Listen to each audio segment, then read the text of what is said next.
We don't have the right product market fit. There is an issue with our branding. There might be a dozen or more reasons that so-called experts will tell you about why your business is not working. But today I'm going to share with you 4 mistakes that I have made in the past that actually made my business stuck, that caused my business to not scale fast enough, and hopefully you will be able to avoid them completely in your business. So the mistake number 1, I have had a website for one of my businesses for at least I think 3 or 4 years that was basically an online business card. So it had no information about our services whatsoever, or most of the informations were outdated. There was no decent way to contact us.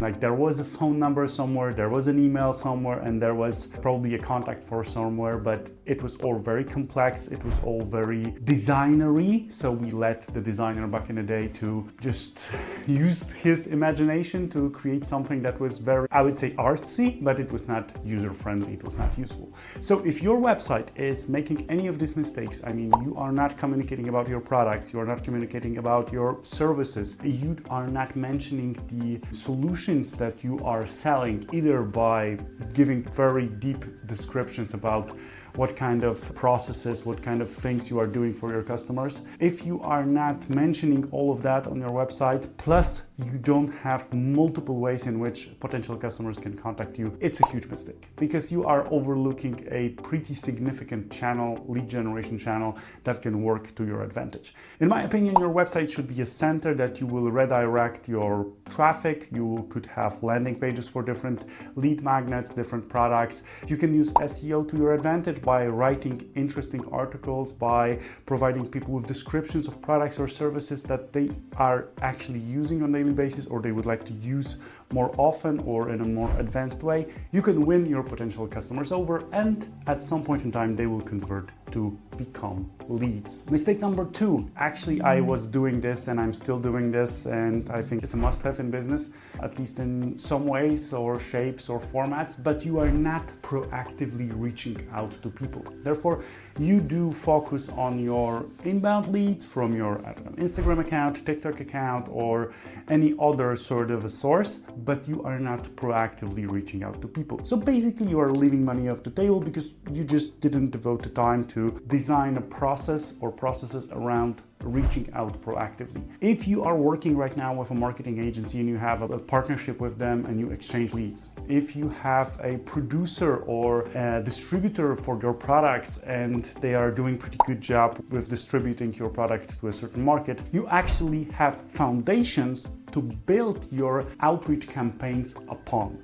So if there is this one distributor, if there is this one marketing agency, there is a pretty significant chance that there are more of similar businesses out there that you could reach out to, network with, have a meeting with, and hopefully build some sort of a relationship, which maybe will enable you to double, triple, or quadruple your business because you just made an effort. So having an outreach strategy or processes is actually very beneficial to your business. If you are finding this video interesting so far, please make sure to subscribe to help us grow the channel. Mistake number 3, why you are not selling as much as you could, is that you treat social media as a hobby, not as a business tool. So social media can serve multiple purposes. You can generate leads through social media, you can get more traffic to your website that I've mentioned in the first point. You can proactively warm leads up in your funnel. So if people are observing you, if they are seeing your videos, if you are serving them with value, at some point in time they can leave you their email and then become marketing qualified leads, and after a series of emails, series of webinars, etc., they can become a lead, sales lead, and eventually paying customers. So overlooking social media, not having social media strategy, not connecting your social media with the rest ecosystem of your business, like your website, like conversions, like email marketing, and so on and so forth. It's a mistake that cost me greatly. Just to give you an example, back in the day when we were running a webinar, I had to spend like, I don't know, $500 to have like 100 people registered on my webinar because we advertised for them. Once we started to build our middle of the funnel, so our email base, the only thing that I needed to do in order to have 100 people on webinar was to send out an email. and that's that. So it's worth to invest some time and effort in your social media in order for the social media to work for the benefit of other channels in your business. If you would like to get more valuable information about B2B sales and marketing, join our email broadcast, where we share resources with valuable information, marketing tools and case studies of successful campaigns, proven scenarios for B2B sales, useful tools, and a ton more to help you improve your sales and marketing game and generate more leads. And the reason number 4 why your business is not selling as much as it could, and actually this was, I think, never my mistake, so you are afraid to sell. I know a lot of people that have great products, great services, great businesses, and some of them very innovative, but for some reason they just don't feel like selling. They just feel that, yeah, people will just come by and they will just decide because XYZ.